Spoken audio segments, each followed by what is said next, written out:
Au cœur de la société. Au cœur de la société est une émission préparée en synergie par les radios Inzamba, Agatekakawe, Radio RPA, Ijuya Wanyagihugu, ainsi que la radio-télévision Renaissance. Selon l'indice de perception de la corruption 2023 établi par Transparency International, le Burundi se classe en 62e sur 180 pays, enregistrant un score de 20 sur 100 et figure parmi les 20 pays les plus corrompus de la planète, comme indiqué dans le rapport de Transparency International. En 2022, le Burundi occupait la 161e place, réalisant ainsi une progression de 9 places. Pour cette année, cette organisation s'est basée sur le fonctionnement des systèmes judiciaires des pays. Malgré cette avancée, les organisations œuvrant pour la bonne gouvernance estiment que d'autres actions doivent être menées pour lutter contre la corruption.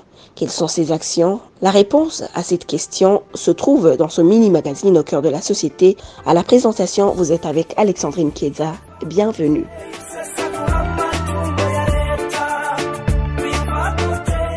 Sur les 180 pays couverts par l'étude de Transparency International, le Burundi se classe à la 162e place au niveau mondial, le plaçant ainsi au 18e rang des pays les plus menacés par la corruption. En Afrique, le Burundi occupe la 5e place parmi les pays les plus corrompus, partageant cette position avec la République démocratique du Congo, les îles Comores et le Tchad.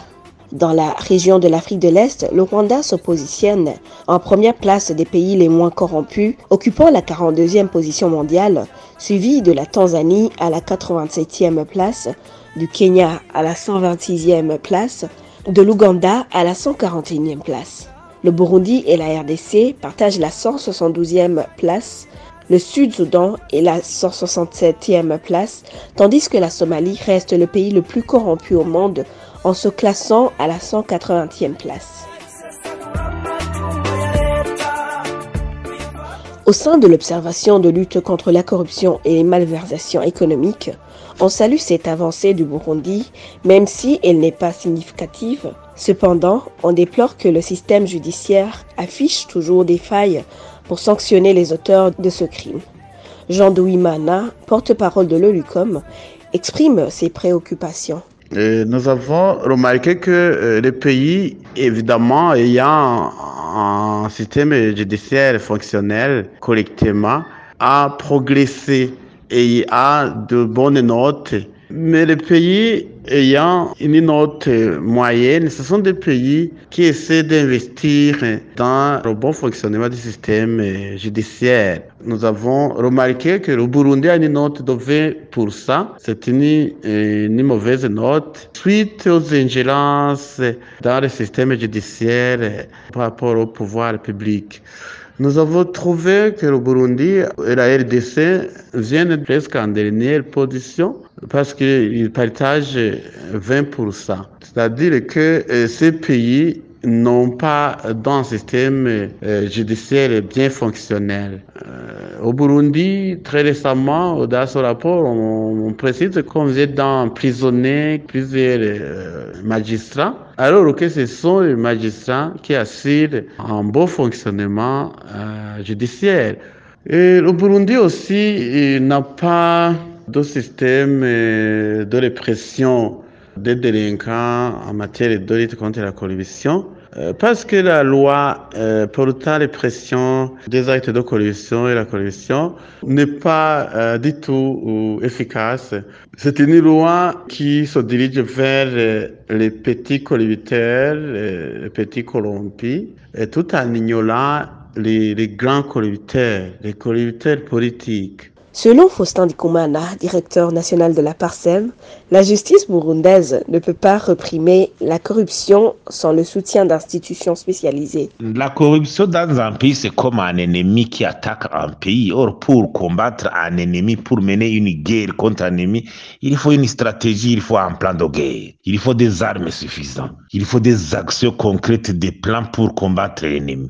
Pour le cas présent de la lutte contre la corruption, le plan de guerre, c'est la stratégie stratégie. C'est une stratégie nationale de lutte contre la corruption qui doit être bien élaborée et pour guider la lutte contre la corruption dans un pays, pour déterminer le rôle de chaque partenaire dans cette lutte. Il y a les armes, c'est la loi, des institutions fortes, indépendantes, avec des actions de prévention qui sont là pour prévenir les actions de corruption dans différents secteurs de la vie nationale. Le cadre légal de lutte contre la corruption, actuellement la loi anticorruption, on l'avait qualifiée de lacunaire, même aujourd'hui, elle est ignorée. Et il faut aussi les institutions, la Cour des comptes, l'inspection générale de l'État ou différentes inspections des ministères, ils n'ont pas assez de force pour frapper fort contre ce fléau.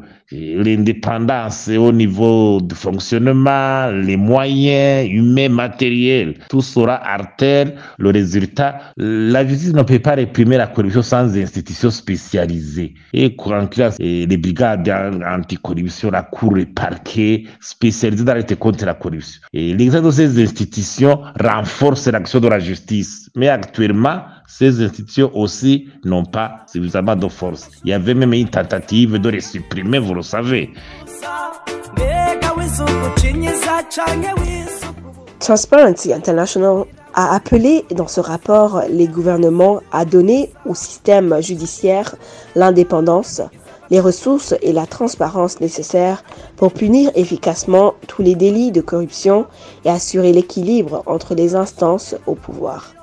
Et voilà, c'est ici que se termine le mini-magazine au cœur de la société. À la présentation, vous étiez avec Alexandrine Kiedza. Rendez-vous pour un autre numéro. Au revoir. C'était l'émission Au cœur de la société.